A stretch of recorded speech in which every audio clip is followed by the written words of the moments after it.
Hey, salut à tous, j'espère que vous allez bien. Je suis très contente de vous retrouver pour cette nouvelle vidéo, comme d'habitude, en ce samedi matin.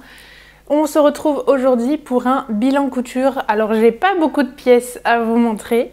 C'est assez surprenant d'ailleurs, venant de ma part. Enfin, beaucoup moins ces derniers mois, hein, vous avez vu. Le rendement a nettement diminué, mais bon, en même temps, voilà, je travaille de chez moi, donc... pas besoin de faire la star tous les jours. Donc aujourd'hui, j'ai 5 pièces à vous montrer, donc 2 du même patron, donc ça va aller assez vite. On attaque tout de suite. J'ai considérablement réduit mon rythme de couture. C'est pas du tout négatif ou quoi, ou positif, c'est comme ça.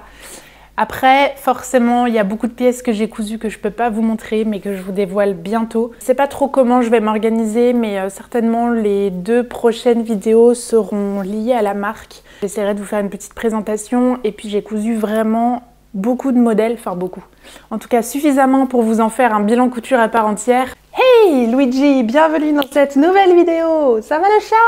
T'es chaud patate? Yeah, give me 5. Give me 5. C'est pas grave. Je disais donc, je ne sais pas trop comment je vais présenter tout ça. C'est encore une grande question pour moi. Donc voilà, surtout restez là parce que si vous partez quand je prépare la marque, ça va me rendre toute triste tout ça. Bref, restez bien au rendez-vous. Et si vous regardez cette vidéo et que vous n'êtes pas abonné, faites-le tout de suite, comme ça vous ne louperez rien. J'attaque tout de suite par la première cousette qui est la blouse Tribeca de Maison Fauve. J'ai réalisé ce modèle quand Maison Fauve avait organisé un concours sur Instagram, donc en le laissant gratuit. J'en ai profité. C'est vrai qu'au départ, c'était pas du tout un modèle qui m'inspirait. Au moment, au tout début, où en fait on a commencé à voir un peu fleurir partout des Tribeca, j'avais beau voir différentes versions, c'était pas un modèle qui moi personnellement me parlait. Quand je le voyais, j'avais pas d'inspi. J'avais pas d'inspi dans les tissus que j'avais à ce moment-là. J'avais pas, voilà, j'arrivais pas à me projeter. Donc c'était pas grave, c'est pas parce qu'un patron est gratuit qu'on est obligé de se jeter dessus. Puis en discutant avec une amie sur Instagram, elle me dit ah, bah moi j'aimerais bien faire cette blouse, tout ça, qu'est-ce que ça te dit qu'on la fasse en duo? Donc j'ai un peu commencé à me pencher dessus et en fait au final j'ai un peu tout changé. Donc je vais vous en montrer ma version. Je vous donne d'abord les infos. C'est un patron qui va du 34 au 52. Vous verrez, moi je l'ai surtaillé pour en faire une veste. Donc sur ce modèle là je l'ai réalisé en taille 46. J'ai hésité entre 44 même pour un petit peu moins la surtailler. Je rentrais dans le 42 mais voilà, j'en ai fait un 46 pour cette fois là. J'ai utilisé entièrement des tissus et des boutons etc. chinés. Le tissu on me l'a donné, les boutons chez Emmaüs j'ai dû payer ça 50 centimes et je crois que j'ai utilisé la dentelle que j'avais dû payer 2 ou 3 euros. Donc je vous montre tout de suite. Voilà donc ma version. Alors là, vous ne verrez pas grand-chose. Je vous mettrai déjà la photo que j'avais mise sur Instagram, comme ça vous donnera déjà un aperçu. Et puis, pendant que je parle, je vous mettrai la vidéo portée. J'ai apporté pas mal de modifications. Alors, si vous voulez bien, je vais m'aider encore de mon carnet pour être sûre de vous dire exactement ce que j'ai fait. J'ai donc surtaillé en faisant un 46. Je voulais, en fait, l'inspiration, c'était un petit peu les blazers Chanel. Parce que je trouvais que ce tissu se rapprochait un petit peu, vous savez, des tweeds qu'on pouvait voir chez Chanel. Je sais pas comment je suis partie là-dedans parce qu'aujourd'hui je le revois et je me dis mais comment es-tu arrivée là? mais écoutez, voilà. Donc c'est vrai que je trouvais que ça faisait penser un peu au blazer Chanel. Alors là on n'est pas du tout sur un tweed, hein. On doit être sur un coton, voilà, vraiment quelque chose de très fin, très fluide. Et donc je suis partie là-dedans, donc j'ai pas mal regardé un petit peu les inspirations à droite à gauche. Je suis allée sur différents sites et j'ai aussi eu, je peux vous montrer, hop, juste là, hop là. À Noël, j'ai aussi eu un livre qui reprend les défilés Chanel. Donc j'ai pas mal regardé ce bouquin-là pour me donner un petit peu des inspirations, pour essayer de reprendre entre guillemets un peu les codes de Chanel et pouvoir les adapter à ce blazer, à cette idée de veste que j'en avais. Pour ça, donc, je l'ai rajouté de 20 cm. J'ai créé des pattes d'épaule, hop, ici, voilà, que j'ai doublé du coup avec une dentelle. J'ai aussi créé des grandes poches, hop, sur le devant. C'est des poches plaquées carrées, toutes simples. Hein. Enfin, voilà, je les ai fait très très simples, mais c'est vrai que chez Chanel, de toute façon, elles sont souvent assez droites. J'ai doublé entièrement la veste. Je vais vous montrer, je vais l'ouvrir pour que ça soit vraiment propre. Et j'ai créé donc une patte de boutonnage ici. Hop, donc pour créer la patte de boutonnage, j'ai enlevé 1,5 cm de chaque côté et j'ai créé ma patte de boutonnage. Je pense, et c'est ce que j'ai noté, que j'aurais dû la faire un petit peu plus grande parce que là, vous voyez, elle fait seulement, elle doit faire 3 cm et c'est un petit peu fin. J'aurais bien aimé quelque chose de plus gros. Je vais vous montrer l'intérieur maintenant. Ah oui, bon, je suis allée un peu jusqu'au bout au niveau des boutons. Voilà, c'est une imitation, hein, mais je trouvais qu'il faisait un peu Chanel aussi. Et j'en avais pas assez, en fait, j'en avais assez pour ma patte de boutonnage, mais j'en avais pas assez pour mes pattes d'épaule. Donc du coup, j'ai mis juste des boutons dorés sur ma patte d'épaule. Pour l'intérieur, du coup, j'ai absolument tout doublé. Enfin, absolument tout doublé, non. J'ai doublé les devants ici et j'ai fait j'ai doublé le haut ici, là. Voilà, au-dessus en fait de la dentelle. Donc je trouve que ça fait une veste assez classe. Elle est vraiment, je pense qu'elle est un peu trop grande. Si j'avais simplement voulu faire un effet blazer Chanel, j'aurais pas dû autant surtailler. Bon, après c'était simplement une inspiration que j'ai eue comme ça sur le moment. Pendant le projet, j'étais hyper emballée. Je me suis dit ouais, ça va être canon et tout, hyper sympa. Ça m'a pris du temps en plus d'imaginer le modèle, de vérifier comment je le voulais, de doubler, de créer la patte de boutonnage, tout ça.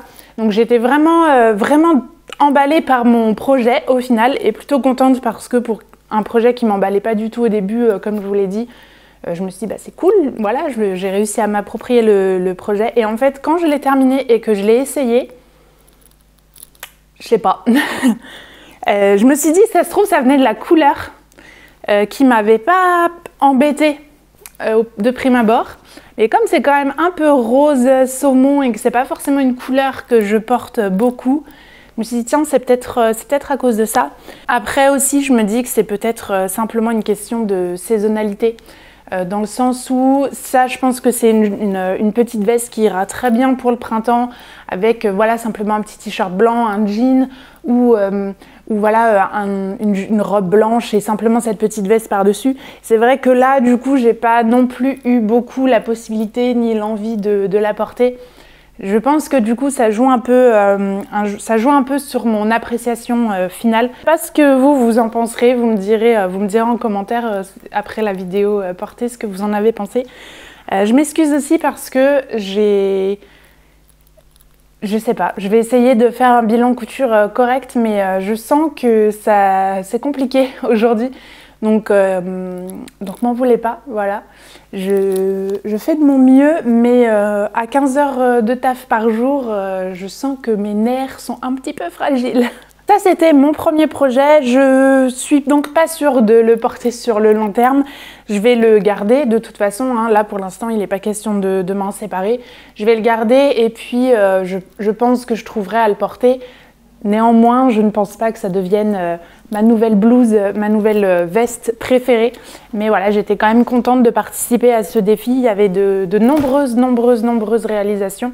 On a été un peu envahis aussi par toutes ces Tribeca qui ont fleuri d'un coup. C'est preuve que Maison Fauve est une maison très appréciée. Seul l'avenir nous le dira si au final c'était un projet à faire ou pas. Le deuxième projet, c'est mon projet chouchou préféré ever de toute ma vie. Il s'agit de la robe Hera de Andrea Condes. Moi, je l'avais eu sur Wissou au prix de 10 €. C'est un patron qui va du 34 au 46. Moi, j'ai réalisé un 42. Je l'ai réalisé déjà plusieurs fois. Donc, j'ai simplement ressorti mon patron. C'est un patron de niveau intermédiaire. C'est ma troisième version et au niveau du tissu, j'ai utilisé une soie et des boutons qui viennent de ma recyclerie à côté de chez moi. Cette robe me fait penser à des événements dramatiques. Je m'explique. Je vous remettrai ici donc les photos de mes deux versions. J'ai une version en rose un petit peu petit peu scuba, enfin je crois que c'est un scuba un peu suédine, tout ça que Marion m'avait donné, qu'elle s'était procuré chez Phil en rêve. Non, chez Dries&Stoffen. Et celle-ci, je la porte, voilà, là, ça va être le moment idéal pour... Et pourtant, elle est rose, mais je l'adore. Donc voilà, elle a les manches longues, un peu courtes, mais le tissu tient assez chaud, donc c'est parfait pour les beaux jours de printemps. Et j'en avais une autre version que je vous mets ici, qui était vraiment ma robe, vous avez entendu déjà, ça part mal, qui était vraiment ma robe préférée de tous les temps, je crois.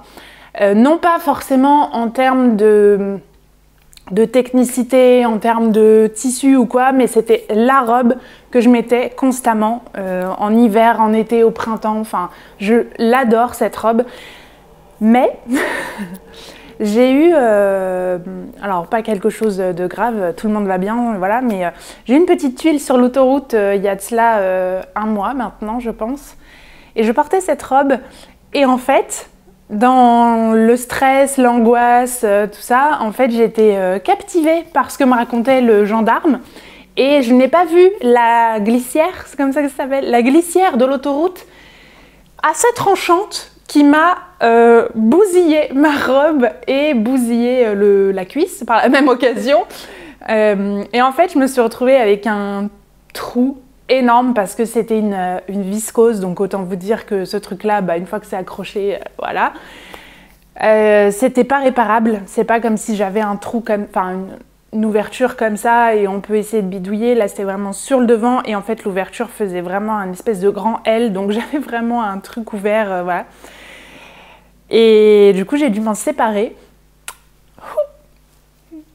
Donc c'est encore assez récent comme émotion, je dois dire. Non mais, enfin, c'est peut-être ridicule, mais du coup, ça m'a fait trop de la peine. Ça ne m'empêchera pas, du coup, d'en faire d'autres versions pour essayer de récupérer celle-ci, entre guillemets, mais je vais pas pousser non plus le vice à essayer de retrouver le même tissu pour refaire exactement la même parce que moi, je saurais que c'est pas exactement la même. Donc voilà, mais c'est vrai que ça m'a pas mal enquiquiné. Et en fait, au même moment, j'étais en train de faire cette version-là de robe Hera que je vais vous montrer. C'est la première fois que je la réalise en manches courtes. Voilà, je voulais vraiment quelque chose pour les beaux jours, pour même les jours chauds, plus chauds que ceux où je pouvais porter mes manches longues. Et ensuite, je l'ai un petit peu, alors hacké, non, faut pas abuser, je pense. Je l'ai simplement rallongé, en fait, pour en faire une version robe longue, pour avoir quelque chose voilà, de fluide, de léger qui, comme je vous l'ai déjà dit, qui ondule sur le corps. Je vous montre donc tout de suite le tissu. La voici. Alors, je vais vous montrer d'un petit peu plus près. Voilà. En fait, quand j'ai vu ce tissu, il m'a fait penser, alors je sais pas, quand j'étais jeune, je sais pas, je devais avoir une dizaine, 10-12 ans, quelque chose comme ça. Je me souviens que mon parrain m'avait acheté mon premier parfum et c'était... c'est celui avec le coquelicot, c'est Flower by Kenzo, non? Je crois que c'est ça. Et en fait, quand je l'ai vu, ce tissu, il m'a trop fait penser à ce parfum. Je sais pas pourquoi. Et du coup, je le trouve vraiment sympa. J'ai eu quelques questionnements. En fait, la première fois qu'il a été lavé, il était encore bien blanc, là, les petits traits étaient encore bien blancs. Excusez-moi, il était encore bien blanc, donc on l'avait lavé tout seul. J'étais avec une amie, donc on l'avait lavé tout seul, donc il était bien blanc, donc j'étais super contente parce que j'avais peur que le rouge déteigne un peu. Et en fait, quand je l'ai fini, celle-ci, je l'ai repassée en machine, pareil, toute seule. Et en fait, ça me l'a un petit peu terni, comme ça. Donc si vous avez des conseils, je ne pense pas que ça puisse être récupéré. Après, comme ça, je vous le montre, où je pense que si je vous en avais pas parlé et qu'un jour vous me croisez avec, vous n'auriez pas remarqué que le blanc était moins blanc. Mais si vous avez des petits conseils, voilà, je ne sais pas de vous, comment vous lavez ces tissus un peu particuliers pour éviter que les couleurs viennent d'éteindre sur le blanc, honnêtement je suis preneuse parce que je pensais entre guillemets un peu bêtement que en le lavant tout seul ça suffirait. A priori c'est pas le cas, donc je sais pas s'il existe un petit produit qui pourrait fixer ou la couleur ou que sais-je, n'hésitez pas à me le dire. Quoi qu'il en soit, du coup, je la trouve vraiment très sympa. Donc là, c'est encore plus compliqué parce que déjà la veste, tout à l'heure, j'arrivais pas à vous la montrer, mais alors là, une robe longue, ça va être chaud. Je l'ai simplement rallongée de 50 cm et au final, c'était trop long. Donc je pense que 35-40 ça suffit. J'ai également noté que il faudrait que je rachète du thermocollant double face parce qu'en fait, vous voyez, j'ai mis des petits... Alors, est-ce que vous allez les voir? Ouais. J'ai trouvé des petits boutons bleus à ma recyclerie. Je me suis pas enquiquinée parce que je sais que c'est une robe que je passe par le haut, donc je me suis pas enquiquinée à faire les boutonnières. J'ai mis des petits boutons, sauf qu'en fait, volontairement, je ne les ai pas mis jusqu'en bas parce que je voulais que la robe s'ouvre quand je marche. Mais c'est vrai que du coup, il faudrait... Bon, je pourrais fixer avec des points invisibles. Moi, je pense qu'un petit thermocollant double face, là, pour ma patte de boutonnage, ce sera très bien. Donc, il faut que je m'en procure de nouveau parce que là, j'en ai plus du tout pour la maintenir, voilà, pour éviter qu'elle bouge. Mais je l'aime beaucoup, je la trouve vraiment très sympa. Je suis très contente maintenant d'en avoir une version manche courte. Et je pense très sincèrement que j'en referai d'autres. Courte ou longue, je ne sais pas, mais en tout cas, vraiment, j'ai simplement allongé tout droit, j'ai pas apporté d'autres modifications, j'ai pas recentré, tout ça, donc vraiment c'était hyper facile de la rallonger. Je l'aime vraiment beaucoup et j'espère que celle-ci ne finira pas déchirée sur le bord de l'autoroute. Le troisième projet que j'ai à vous montrer, il s'agit de la jupe Gwen de la Maison Victor. C'est une jupe que j'avais déjà réalisée à mes tout débuts en cotonnade. Impossible de remettre la main sur cette jupe. Vous allez le voir, en fait, j'avais une robe que je ne portais plus, donc je l'ai réutilisée. Pour vous donner, avant de partir dans mes explications personnelles, je vous donne les informations générales. C'est un patron qui va du 30 au 48. J'ai réalisé un 46 sans les marges de couture. Vous savez que la Maison Victor, normalement, il faut rajouter les marges de couture. Et en fait, j'ai beaucoup hésité avec le 44, le 46, tout ça, et au final j'ai fait 46 sans les marges. Elle était dans le LMV de mai-juin 2021 et elle a un niveau 2/4. Pour la petite histoire, j'avais réalisé il y a peut-être une grosse année maintenant la robe Isadora que je vous mets là, de chez Nine Patron Couture. Cette robe Isadora, je l'aimais vraiment beaucoup. Je l'ai beaucoup portée avant de découvrir la robe Hera. Je pense qu'elle a fait partie de mes robes favorites. Et en fait, ce qui s'est passé, c'est que j'ai dû grossir des bras. Je ne sais pas. C'est peut-être là le point de départ, en fait, de ma fixette sur les bras. Je rentrais dedans, si vous voulez, quand je me tenais, on va dire, normalement. Tout allait bien, sauf que, en fait, si je voulais vraiment... lever les bras et faire pompel up, j'étais plus vraiment libre de tous mes mouvements, quoi. Ça tirait un peu à ce niveau-là. Et en fait, du coup, quand ça vous arrive une ou deux fois, voire trois, et ben forcément le matin, quand vous ouvrez votre placard, c'est pas la robe vers laquelle vous allez vous diriger. Sauf que j'étais complètement amoureuse du tissu, je le trouvais vraiment trop canon. Et en fait, un jour, je me suis dit, ok, tu la sors de ton dressing parce que là, tu l'oublies constamment et tu la mets dans ton placard à tissu. Et comme ça, voilà, ça va rester et c'est un petit peu comme si tu avais de nouveau un tissu. Alors oui, évidemment, t'as pas non plus beaucoup de métrage, mais c'est vrai que la robe Isadora, en fait, dessous la taille, je l'avais fait en version longue, mais dès dessous la taille, en fait, elle va tout droit jusqu'en bas. Donc ça faisait quand même un petit peu de matière, voilà. J'avais assez, j'ai tout utilisé du coup, j'ai coupé sous la taille, j'ai réutilisé 100% du coupon, je suis trop contente parce qu'au final, je me suis simplement séparée du haut et des manches.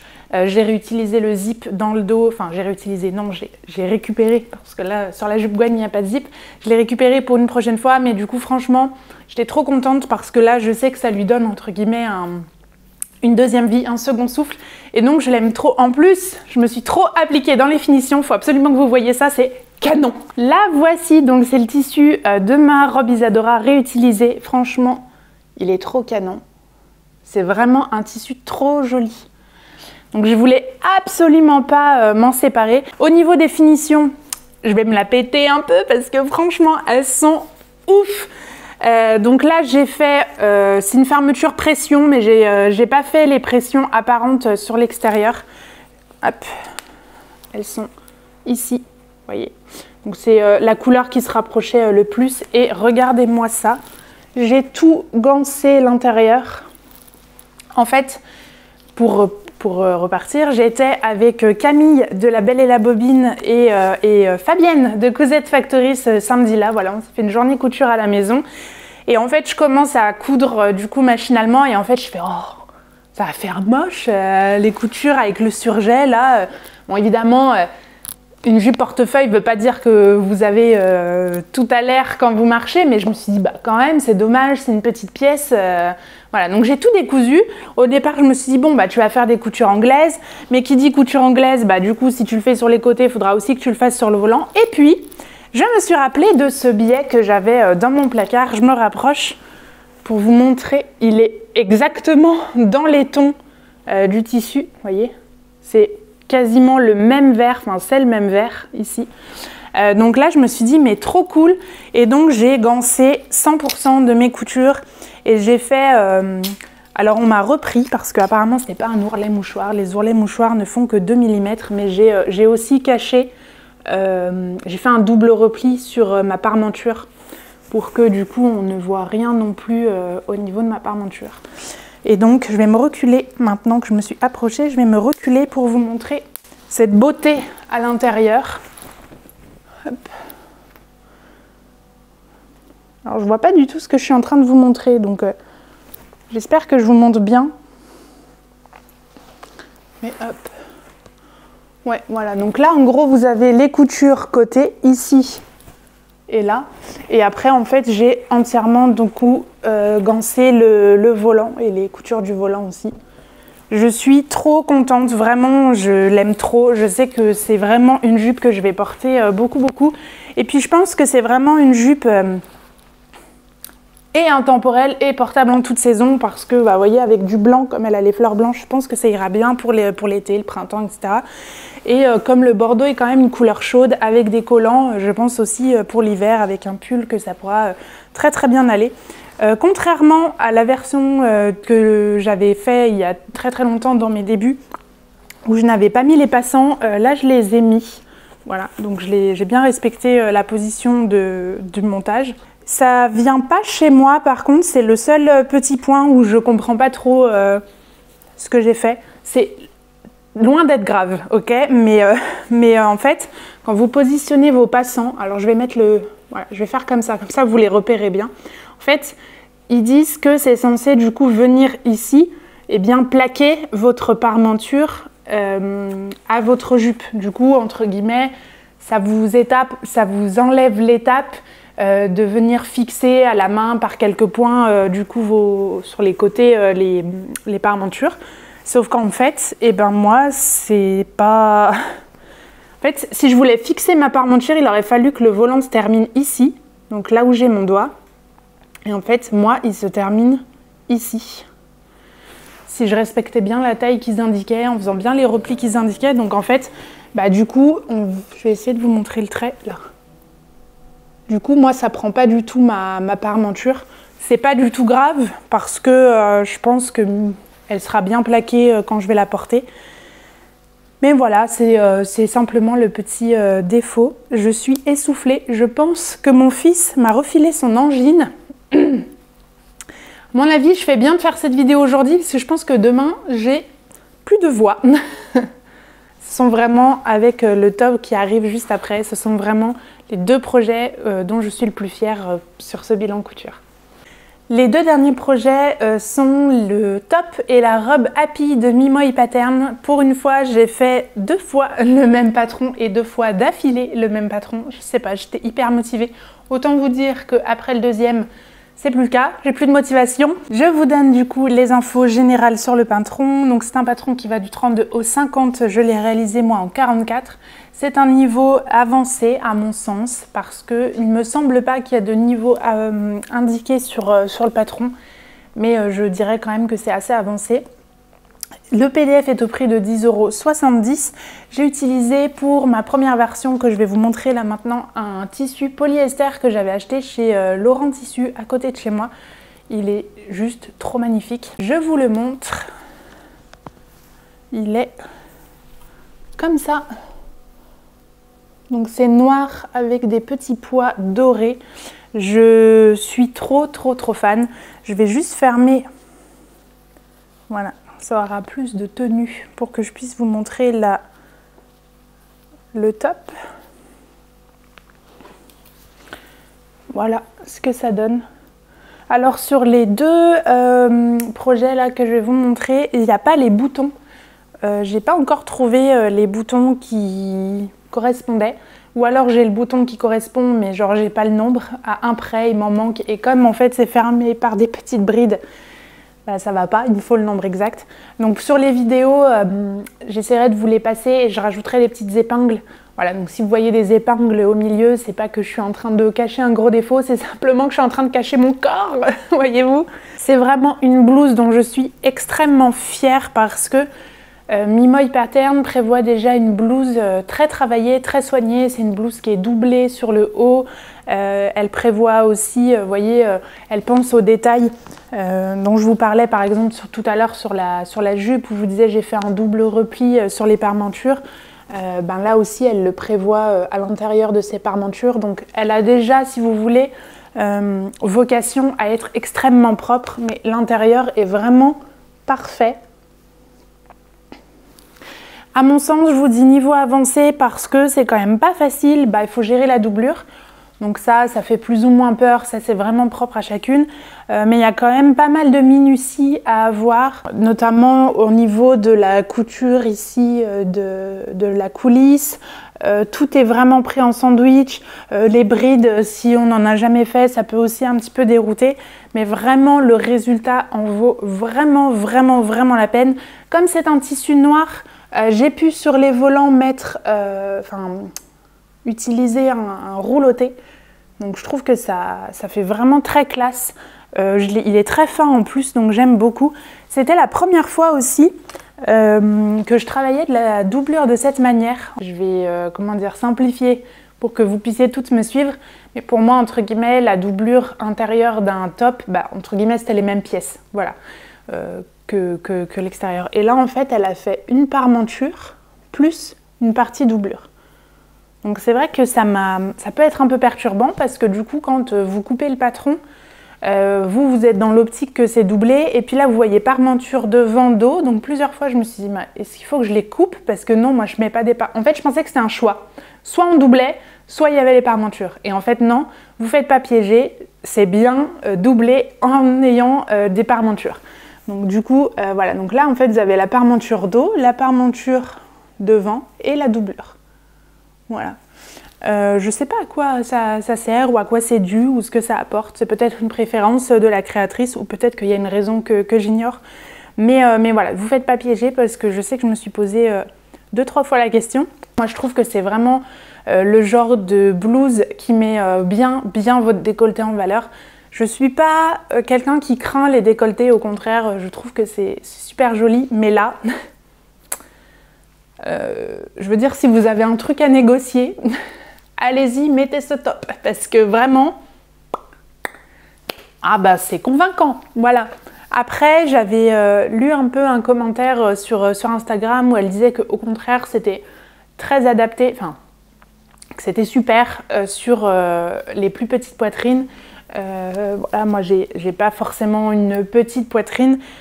Je trouve que c'est joli, mais vous voyez, je l'ai essayé avec deux soutiens-gorge différents et il y en a un où on voit le soutien-gorge et l'autre où on voit pas le soutien-gorge. Donc voilà, il faut juste aussi faire attention à ce que l'on met en dessous. Et, je suis vraiment hyper contente d'avoir pris aussi soin de cette réalisation. J'ai bien fait... Ouais, j'ai bien fait tout comme il faut. Du coup, j'ai une blouse qui est vraiment parfaite. Je trouve que je m'améliore aussi en termes de points invisibles. Vous voyez, je les cherche. C'est pour vous dire, ils sont tellement bien faits qu'on ne les voit même plus. Donc non, mais enfin voilà, avant j'aurais eu tendance à dire, voilà, ça me saoule, ou j'aurais refermé, voilà, histoire de dire, bon, c'est fermé. Là, j'ai vraiment regardé plusieurs vidéos pour faire des jolis points invisibles, pour que ça soit invisible, tout ça. Donc au final, je suis vraiment contente de ce projet-là. J'ai la chance, moi, de ne pas transpirer dans du polyester. Après, bon, là, il n'y a pas de... c'est des volants, hein, donc peut-être que ça rend ce tissu aussi plus accessible aux personnes qui pourraient d'ordinaire être un peu rebutées par le polyester. Mais vraiment, je la trouve vraiment canonissime. J'ai trop hâte de trouver ces fichus boutons pour pouvoir la porter parce que ça fait vraiment un super look. Et l'avantage encore du noir, c'est que du coup, on peut la porter tout le temps. Après, là, oui, évidemment, pardon, il n'y a pas de manche, donc ça réduit un peu. Après, on pourrait dire, tu mets une petite veste, un petit pull, mais comme c'est des volants, ça risque de faire un peu une surépaisseur. Donc autant vous dire que de avril à septembre, je ne me sépare plus de ce top. Et voilà, et je vous le conseille, mais vraiment si vous avez un niveau avancé, selon moi. Et je fais juste une petite incruste parce que j'ai oublié, j'ai aussi fait un petit chouchou dans le tissu noir qui me restait. J'avais pris un tuto de chez Craftin. Voilà, donc je me suis fait un petit chouchou et je suis trop contente. Je le trouve vraiment chouette. Et il viendra parfaitement compléter ce look là. Donc n'hésitez pas, c'est aussi une bonne solution pour passer ces chutes. Ça m'a permis du coup de pas du tout gâcher de tissu, mais je vous l'avais pas montré dans la petite explication. Et enfin, je vous montre donc le 5e projet de cette vidéo. Il s'agit aussi de Happy de Mimoy Pattern. Donc voilà, je vous redonne pas toutes les infos pour ne pas être trop redondante. Je vous ai carrément même fait une vidéo sur la matière que j'ai utilisée, comment coudre de la double gaze, comment ne pas péter un câble, comment ne pas criser, comment ne pas jeter son projet, comment ne pas brûler le tissu. Bon, j'exagère un peu évidemment, j'étais pas non plus dans ces extrêmes-là, mais paraît-il que je me suis posé beaucoup trop de questions, mais en même temps, vous aviez l'air de bien aimer cette vidéo. Moi, je vais vous montrer mon projet. Autant vous dire que la double gaze, c'est terminé pour moi jusqu'à ce que mon cerveau oublie et que il tombe sur une double gaze et fait « Waouh, elle est trop belle !» Voilà donc ma version de la robe Happy. Pareil, je vous la passerai parce que là, on voit pas grand-chose. C'est dommage, il n'y a pas de... le soleil n'est pas encore tourné pour arriver directement sur le tissu, mais je vous mettrai une petite vidéo. Au soleil, elle a juste un effet de dingue, voilà, avec toutes les petites paillettes là. Là, j'avais 3 mètres de double gaze, donc j'ai choisi de faire la version longue. J'étais convaincue, mais j'ai fait nimp, j'étais convaincue d'avoir assez pour mettre le volant, sauf que j'ai pas vu qu'il fallait couper plusieurs fois le volant. Pour moi, c'était qu'une seule fois au pli. En fait non, c'était au moins 2 fois et du coup j'avais pas du tout assez, j'avais pas assez pour recouper. J'ai même essayé de regarder dans les chutes pour voir si je pouvais pas moins froncer, mais y arriver quand même, bref, ça passait pas. Sur cette version, il n'y a qu'un volant parce que j'ai absolument crisé, vraiment, sur ces volants. J'ai lu d'ailleurs tous vos commentaires et j'ai eu pas mal de petits conseils qui m'ont dit de soit bâtir, soit passer un fil de fronce, voilà, qui viendrait aider. Mais je pense en fait que j'ai eu beaucoup de petites peurs liées à ce projet qui du coup ont fait que la moindre contrariété devenait vite une montagne insurmontable. Donc j'avais même hésité à carrément mettre un ruban un peu dentelle que j'ai, mais tenace comme je suis, j'ai quand même voulu mettre les grands volants. Les grands volants, la courbe est un peu moins courbée. Donc du coup c'est plus gérable. J'ai juste un endroit, je peux essayer de vous montrer, ici. Donc là l'ourlet est correct et là en fait, là j'ai un petit boudin. C'est pas grand chose, hein. J'ai un petit boudin de ce côté et je crois que j'ai le même petit boudin de l'autre côté. C'est pas grave, voilà. Elle est tout aussi propre voilà, sur l'intérieur parce que donc elle est aussi doublée. Alors là vous verrez peut-être mieux, voilà ce que j'expliquais tout à l'heure, là on voit bien mieux la parmenture dos et du coup la parmenture devant. Ma plus grosse difficulté, j'ai même pas fait l'ourlet, je suis en train de me rendre compte, je devais tellement être saoulée à la fin que j'ai dû dire allez, ma plus grosse vraiment difficulté et qui a beaucoup failli me faire abandonner, c'est la coulisse. En fait, la coulisse, c'est pourquoi moi je ne vous conseille pas la double gaze pour ce projet, mais encore une fois, c'est extrêmement personnel. En fait, la double gaze, mine de rien, ça devient épais quand vous avez beaucoup d'épaisseur, ça commence à faire beaucoup. Et en fait, au niveau de cette coulisse, vous venez faire en fait un burrito avant avec le haut. Donc vous avez l'épaisseur du tissu principal, vous avez l'épaisseur de votre doublure. À certains endroits, vous avez les marges de couture qui sont un petit peu épaisses parce que vous avez les deux ensemble. Et là, en fait, vous avez aussi mis votre jupe. Okay. L'idée, c'est que du coup, hop, si j'essaie de vous montrer, ça, c'est la couture, entre guillemets, qui représente votre burrito, okay, avec jupe et top que vous venez ensuite sortir par la doublure, vous fermez avec les points invisibles, tout ça. Et en fait, comme pour l'autre, elle vous dit, cette créatrice, venez ensuite coudre à 1 cm de cette couture, 1 cm, 1 cm 5, je ne sais plus exactement. Et une fois que vous avez donc fait le tour, vous venez insérer votre lien à l'intérieur de cette coulisse. Et le lien ensuite vous permet de resserrer. Sauf que, est-ce que vous avez déjà essayé? Avez-vous déjà essayé de mettre un lien en double gaze dans une coulisse faite en double gaze où du coup vous avez vachement d'épaisseur à certains endroits?